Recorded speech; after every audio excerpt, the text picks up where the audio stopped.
सीतापुर जनपद के रामपुर मथुरा क्षेत्र के फरीदपुर गांव में हैं। बीते दिनों आपने एक खबर देखी होगी जो ज़मीन विवाद को लेकर के, और आरोप था कि एक भाई जो है 5 भाइयों को मृत घोषित करा दिया। तहसील महमूदाबाद का मामला है।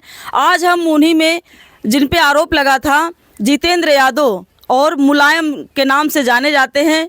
यहाँ पे लोग इन्हें मुलायम यादव करके लिखते हैं ये, और इनका मतलब फेमस है इधर। अगर देखेंगे, जैसे मैंने वो खबर डाली थी तो जानकारी ये मिल रही थी कि इसमें सच्चाई क्या है। इनकी बात आप लोगों तक हम पहुंचाने का काम करेंगे, और आप लोग बताइएगा जिस तरीके से इन पे आरोप लगे थे।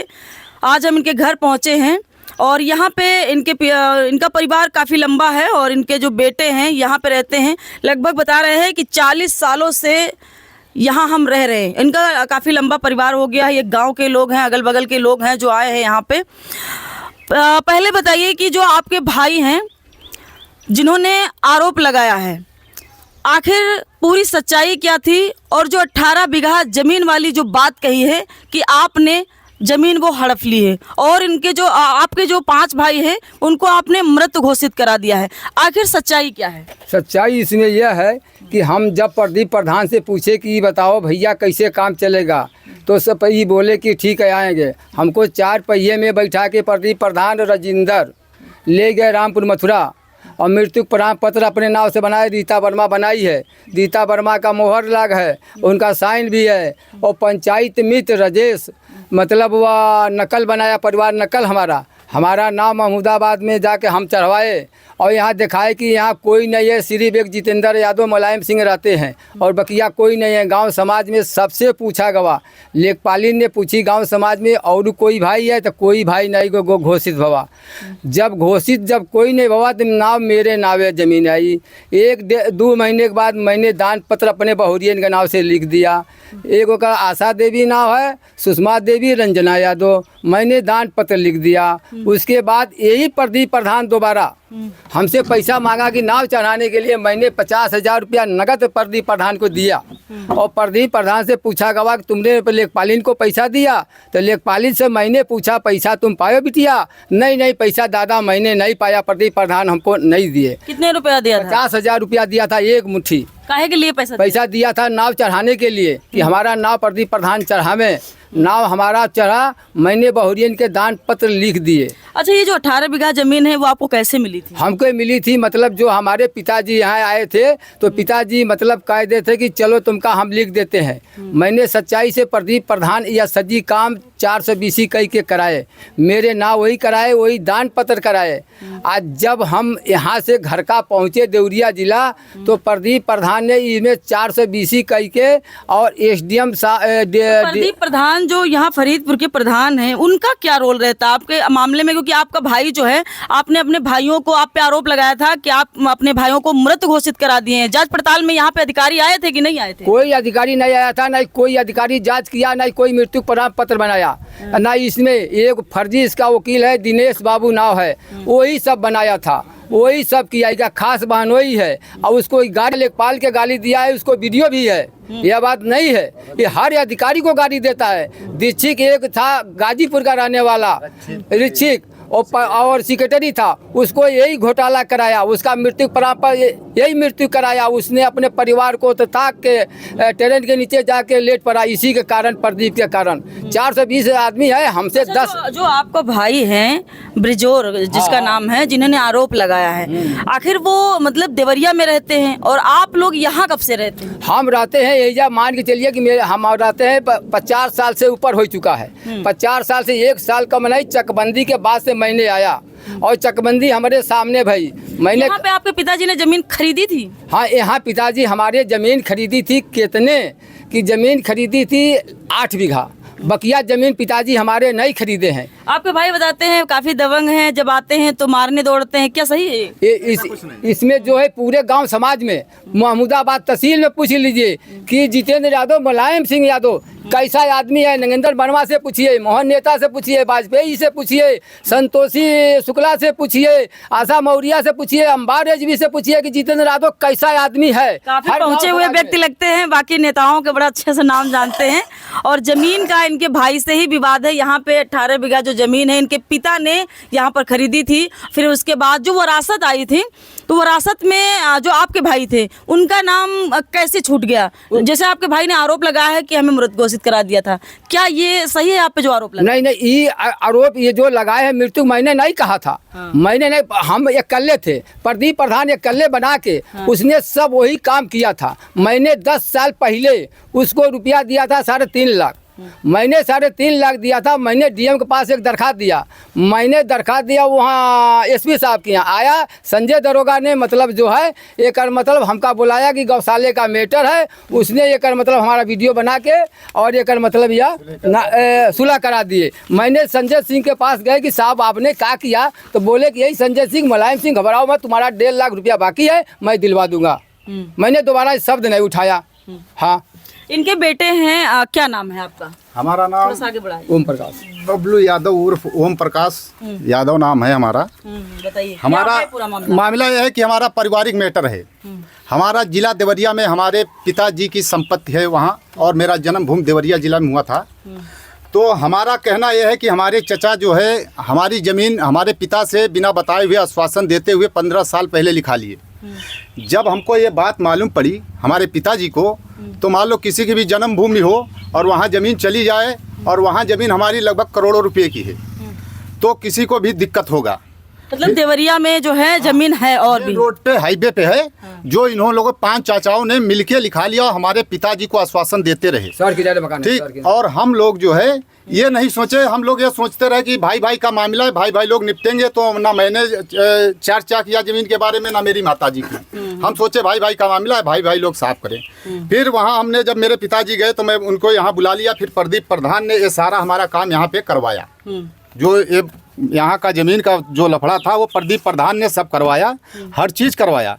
फिर इन्होंने जब ये वरासत करा के वो दान पत्र बोहरियों का नाम लिखे, तो प्रदीप प्रधान आए, बोले कि जो है लेखपाल साहिबा 50,000 रुपया मांग रही हैं नाम चढ़ाने के लिए। तो मैंने इनको 50,000 रुपया दे दिया। प्रदीप प्रधान जी को 50,000 दिया। अब ये 50,000 रुपया पता नहीं उनको दिए कि नहीं दिए। मैंने मालूम किया तो मैडम बोली कि मान लो कोई अगर जो होगा तो हाँ कहेगा नहीं। ठीक, 50,000 रुपए जो है नाम चढ़ाने के लिए प्रदीप प्रधान को आपने दिया था। हाँ। और लेखपाल तक ये पैसे पहुंचे या नहीं? पैसा नहीं पहुंचा मैडम के पास। हाँ। और एक हमारे गांव में वर्मा जी का पेड़ कटा था जो चक्रोट में लगा था, तो इन्होंने प्रदीप प्रधान ने उससे लगभग 1.5-2 लाख रुपया लिया उस वर्मा से। फिर इन्होंने कहा कि बबलू एक काम करिए, अगर जो तुम एप्लीकेशन नहीं दोगे, अगर जो लेखपाल साहब सस्पेंड नहीं होगी तो तुम्हारी जमीन में लफड़ा हो सकता है। उसी कारण इन्होंने प्रदीप प्रधान ने रंजना लेखपाल को फंसा दिया हमारी जमीन में, और लेखपाल का कोई दोष नहीं था। हमारा परिवार नकल रजिस्टर निकाल करके फेंक दिया गया बैनामे से, उसी हथनामे से। और हमारा जो भी कार्य है सही है, सफल है। बस हमारे चचा लोग जो है प्रदीप प्रधान के बहकावे में आ गए हैं। अगर जो कोई वाकया हमारे परिवार में हो जाएगा तो उसके जिम्मेदार प्रदीप प्रधान उर्फ संतोष वर्मा पुत्र बाबूराम, विजय कुमार पुत्र रामा। ये आपके पारिवारिक मामले में ये पूरा रोल जो है प्रधान का क्यों है? प्रदीप प्रधान है जो है अपने आगे जो है किसी को बना नहीं सोचता है आदमी। पूरे हमारे चांदपुर फरीदपुर मौजे में ऐसा प्रधान कभी तक पैदा नहीं हुआ है। केवल नफरत, एक दूसरे में आग भड़काना, भाइयों से मार करवाना, मियाँ बीबी में लड़ाई लगवाना। पेट्रोल टंकी हमारी चांदपुर पुरवा में बन रही थी, उसमें भी इसने बांधा डाला वर्मा जी की।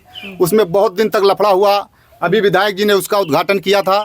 अब टंकी बनने का कार्य चालू हो गया है। इसका कोई भी कार्य शुद्ध नहीं होता है, गलत इसकी सोच पूरे परिवार की है। इसमें एक सवाल सामने निकल कर ये भी आ गया है कि जैसा कि इनके जो भाई हैं ब्रिजोर, उन्होंने आरोप लगाया था कि 5 भाइयों को, ये 6 भाई हैं जितेंद्र यादव, और ये जो है मृत घोषित करा दिया था। लेकिन इसमें एक बात ये है, मानते हैं जब कोई अधिकारी आता है तो जांच पड़ताल करता है और आस पड़ोस में पूछताछ करता है कि ये कितने भाई हैं और इनके परिवार में कौन कौन रहता है। ऐसे ही अधिकारी कोई रिपोर्ट नहीं लगाता है। लेकिन सबसे बड़ी बात इसमें ये भी आई है कि जो गांव का मुखिया होता है, प्रधान, क्या प्रधान को तो पता होता है कि आखिर, क्योंकि वोट के समय तो पता चल जाता है कि इनके घर में कितनी वोटें हैं, लेकिन क्या जब ये मामला सामने आया, मृत घोषित करा दिया, तो क्या प्रधान को भी पता होना चाहिए था कि ये जो जितेंद्र यादव हैं, मुलायम, आखिर ये कितने भाई थे? इस बात को प्रधान को जो है लेखपाल को बताना चाहिए था। जानकारी शायद इस मामले में, जब जैसा कि भाई साहब ने आरोप लगा भी रहे हैं कि प्रधान इस तरीके से काम करते हैं ग्राम पंचायत में, प्रधान का काम होता है कि मुखिया होते हैं और दोनों पक्ष को बैठाल करके समझौता कराते हैं। और फिलहाल के लिए इनकी पारिवारिक मामला है। कागजों के ढेर लग गए हैं, कागज देख रहे हैं आप, कागजों के ढेर लगे हुए हैं। कोर्ट कचहरी के लोग चक्कर काटते हैं, क्योंकि मेरा काम है, मैं इनकी भी आवाज़ उठाऊंगी, इनकी भी बात लोगों तक पहुंचनी चाहिए। लगातार जो है जमीनी विवाद में आप देखते हैं कि बहुत सारे विवाद ऐसे आते हैं। ये मृत्यु प्रमाण पत्र आप देख रहे हैं, जो प्रधान, यही इन्हीं प्रधान के बनाया है, प्रदीप प्रधान, रीता वर्मा ने बना के दिया। अगर जो इनको मालूम है तो क्यों ये दिए? नहीं देते प्रमाण पत्र बना के हमको, हमारा काम नहीं होता, हमारा पैसा नहीं बर्बाद होता, हम परिवार से जो है लफड़ा नहीं करते, कोई विवाद नहीं होता, हमारा परिवार खुश रहता, आपस में हम लोग परिवार बैठ के समझ लेते। तो सबसे पहले तो मैं गुजार लगाऊंगा कानून से कि पहले तो प्रदीप प्रधान और रीता वर्मा के ऊपर उचित कार्रवाई होनी चाहिए, परिवार नकद देने का। अगर जो प्रदीप प्रधान ऐसे फर्जी काम बहुत कराए हैं, क्योंकि रक्षित पटेल जो है प्रदीप प्रधान के मौके पर सेक्रेटरी थे और इन्हीं के समय में वो सस्पेंड हुआ था बेचारा। अच्छा सेक्रेटरी था, लेकिन मदिरा का सेवन था। उसमें क्या होता था, ये जब बिल बनाते थे तो 5,000 वो बनाते थे तो जीरो लगा के 50,000 कर लेते थे। इनकी प्रधानी में घोटाला बहुत हुआ, उसको बेचारे को नौकरी नहीं मिल रही थी। हमने हमारे क्षेत्र में 2-3 लोग मिल करके इसकी पूरी जांच कराए प्रदीप प्रधान की, तो सोचे कि हमको जवाब देना पड़ेगा रक्षित पटेल, तो उन्होंने ट्रेन के आगे कूद करके आत्महत्या कर लिया। अभी जल्दी की बात है। तो मैं ये सोचता हूँ, और कई लोग प्रदीप प्रधान के प्रधानी में कई अधिकारी सस्पेंड हुए हैं, कई अधिकारी परेशान हुए हैं, और हर एक अधिकारी को गलत शब्द इस्तेमाल करता है। उसका मेरे पास सबूत है, वीडियो है, रिकॉर्डिंग है, मगर वो रिकॉर्डिंग मैं खुला नहीं चला सकता हूँ। जिस अधिकारी को सुनना हो मैं सुना सकता हूँ, मगर दे नहीं सकता हूँ, क्योंकि अगर जो मैं दूंगा तो हो सकता है हमारे ऊपर भी केस हो सकता है। लेकिन बहुत सी अधिकारियों को भद्दी भद्दी गालियाँ इस्तेमाल करना, भाइयों को लड़ाना, मियाँ बीवी को लड़ाना, इसका यही काम है, पूरे परिवार का यही काम है। तो जो आपके चाचा हैं, जो है, जो कह रहे हैं, क्या आपके घर कभी आते हैं, यहाँ पे आते हैं रहने के लिए? कभी आए? नहीं आए हैं यहाँ पे, कभी नहीं आए हैं। पहले आते थे, लेकिन हम लोग नहीं जानते हैं कब आए। हमने तो वहाँ जाते हूँ तो मुलाकात होता है, मगर यहाँ हम कभी नहीं देखे। हमारी शादी में भी नहीं हमने देखा, न अपने सिस्टर की शादी में देखा। हाँ, तो आप लोग परिवार हैं, लड़ते क्यों हैं आपस में? तो बैठ करके समझौता कर लेना चाहिए आप लोगों को। समझौता हम लोग कर लेते कराया देवरिया जिला, मैंने पंचायत देवरिया जिला में 4 कराए। हमारा चाचा बुटवर चाचा आए, हमारा गुड्डू भैया आया, हमारा दीपू बाबू ने आया, दीपू बाबू ने फैसला किया। दीपू बाबू पारिवारिक मामले लगते हैं, लेकिन इसमें क्या होता है, जैसे रावण की लंका को जलाने के लिए किसका हाथ था? रावण की लंका जलाने के लिए रावण का ही हाथ था। ना रावण सीता को ले गया होता, ना उसकी लंका जलती। इसी प्रकार हमारे चचा प्रदीप के घर रह करके ये रावण की लंका जला रहे हैं, और खुद ये लोग जलेंगे। इनके भाई, इनकी वाइफ, इनके बच्चे सब कुछ नहीं है। ये जो है हमारे एक चचा थे, वो उनकी जो है वाइफ को इसने जबरदस्ती रख दिया था। बदमाश टाइप का आदमी है, ये दिल्ली में 10-20 बार उसको छुड़ाया है, कई बार। अगर जो मान लो हम लोग पारिवारिक मैटर है तो बैठ के समझ लेते कि भैया हम गरीब हैं, एक हाथ हमको ज़्यादा दे दो, एक हाथ आप कम ले लो, हम लोग समझ जाते। लेकिन ये लोगों ने आगे कूदने लगा, गलत गलत शब्द इस्तेमाल करने लगे। आप गांव समाज में किसी से पूछ लिया, हम गरीबों की सेवा करने वाले लोग हैं। अगर जो किसी के घर में खाने के लिए नहीं, क्या चाहते हैं आप लोग? क्या चाहते हैं? किस प्रकार का न्याय आप लोगों को मिलना है? क्या हमारी जैसे मान लीजिए मैडम जी 1 करोड़ की लगभग संपत्ति है हमारे बाबा की, यानी हमारे पिताजी की जो है जन्मभूमि। तो पिता का जितना भी, हमारे बाबा का नाम जितनी भी जमीन हो वो सब लोग ले लें, हमको भी दे दें, और वो लोग आए तो यहाँ हमारे बाबा के नाम जो भी संपत्ति है सब में ले लें, कोई दिक्कत नहीं। अगर देवरिया में 5 भाई, बाकी आपके जो चाचा लोग हैं सब देवरिया में रहते हैं, वहाँ पे जमीन है। हाँ, तो हमारी लगभग 1 करोड़ की संपत्ति है वहाँ पे, और यहाँ लगभग इन लोगों की पड़ेगी 18 पर नहीं दिया आप लोगों को? नहीं दिया, वही तो लफड़ा चल रहा। तो 18 बीघे जमीन है यहाँ, 15 बीघे निकल जाएगी, 3 बीघे मेरे पिताजी के नाम है ही, 15 या 45 लाख की जमीन हुई, 1 करोड़ की हमारी वो संपत्ति है। बताइए मैं कैसे छोड़ सकता हूँ? 1 करोड़ में हमारा 30 बीघे जमीन ले लूंगा मैं, 30-35 बीघे जमीन यहाँ। इस मामले की सच्चाई क्या है आप लोग तो समझ ही गए होंगे कि जिस तरीके से मामले ज़मीन विवाद को लेकर के आते हैं और सबसे ज़्यादा पारिवारिक कलह पैदा करते हैं। यहाँ पे दादा लोग हैं। दादा कितने यही गांव में रहते हो? हाँ, कितने सालों से? हम हाँ। 70 साल का। 70 साल के? हाँ। तो ये जितेंद्र यादव के बारे में जो जमीन विवाद इनके परिवार में चल रहा है, हाँ। क्या है सच्चाई? सच्चाई बढ़िया है, उनके भाई लोग बेईमानी कर रहे हैं। अच्छा, इनके जो भाई हैं हाँ, वो मतलब बेईमानी कर रहे हैं? जी कहते हैं हमको हुआ हिस्सा दे दो, अपन हिस्सा यहाँ दे दो। तो लेकिन भाई- देवरिया में इनको हिस्सा नहीं दे रहे हैं। हिस्सा नहीं दे रहे हैं। हाँ। बाकी जो 5 भाई इनके हैं वो वहाँ बेईमानी कर रहे हैं। बेईमानी कर रहे हैं। क्यों दादा बताइए, क्या नाम है आपका? हाँ, हमारा नाम है हनीफ। हाँ। अरे यहाँ पर ये बहुत दिन से रहते हैं, ना यहाँ आते थे ना कभी यहाँ देखे हम लोग। हाँ। और वहाँ पर ना देते हैं और यहाँ पर रह रहे हैं। वहाँ नहीं दे रहे हैं जमीन और यहाँ चाह रहे हैं यहाँ मिल जाए। यहाँ मिल जाए तो हमारा पंचन कहना यही है कि वहाँ पर दे दें, यहाँ पर ले लें। दोनों आदमी दोनों ठेरा से अपना समझौता कर लें भाई भाई। सबसे बड़ी बात यह है कि जो देवरिया में करोड़ों की जमीन, जैसा कि भाई साहब ने बताया कि करोड़ों की जमीन वहां पर है, लेकिन करोड़ों की जमीन में सिर्फ 5 भाई वहां पर ले रहे हैं और 1 भाई को छोड़ दे रहे हैं। और यहाँ पर जो गांव की जमीन है, जो गांव में घर है, यहाँ पर चाह रहे हैं कि हमें यहाँ पर हिस्सा मिल जाए। जो आरोप लगा था कि 18 बीघा जमीन हड़प लिया है और बाकी भाइयों को मृत घोषित करा दिया है, तो क्या सच्चाई है अब आप लोग बताएंगे, क्योंकि इस तरीके के जो विवाद होते हैं दोनों पक्ष को जानना बहुत ज़रूरी है। लेकिन जब पीड़ित फ़ोन करता है तो कहीं ना कहीं हम पीड़ित की बात सुन लेते हैं, दूसरे पक्ष तक नहीं पहुँच पाते हैं। लेकिन जब इन्होंने फ़ोन किया कि मेरी भी बात लोगों तक पहुँचाई जाए, आखिर इस पूरे मामले की जड़ कौन है और मजा कौन ले रहा है इस पूरे मामले में?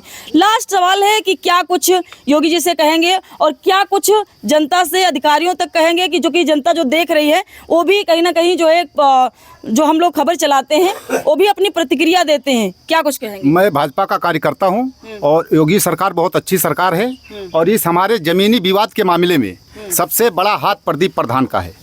प्रदीप प्रधान को मेरे चचा लगभग 40-45 दिन से पंचायत भवन में रख रहा है, रोज दारू मुर्गा अंडा पिलाता है।